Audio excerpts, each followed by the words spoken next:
অত্যাবশ্যকীয় কৃষি ও শিল্প পণ্য উৎপাদন কারখানায় ব্যবহৃত যন্ত্র ও যন্ত্রাংশের সকল পর্যায়ে আরোপিত বর্ধিত ভ্যাট প্রত্যাহারে জাতীয় রাজস্ব বোর্ডকে ১ সপ্তাহের আলটিমেটাম দিয়েছে বৈষম্যমূলক কর বৃদ্ধি প্রতিরোধ কমিটি। বৃহস্পতিবার রাজধানীর নবাবপুরে আয়োজিত মানববন্ধন থেকে এ কর্মসূচি ঘোষণা দিয়েছে বৈষম্যমূলক কর বৃদ্ধি প্রতিরোধ কমিটি।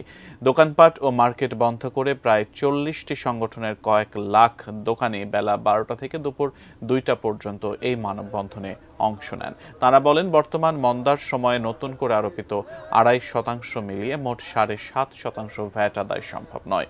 বর্ধিত শুল্ক প্রত্যাহারে রাজস্ব বোর্ডের সাথে কয়েক দফা আলোচনা করেও সুফল পাওয়া যায়নি। তাই দাবি মানা না হলে আরোপিত বর্ধিত ভ্যাট প্রত্যাহারে কঠোর কর্মসূচি পালন করবেন তাঁরা।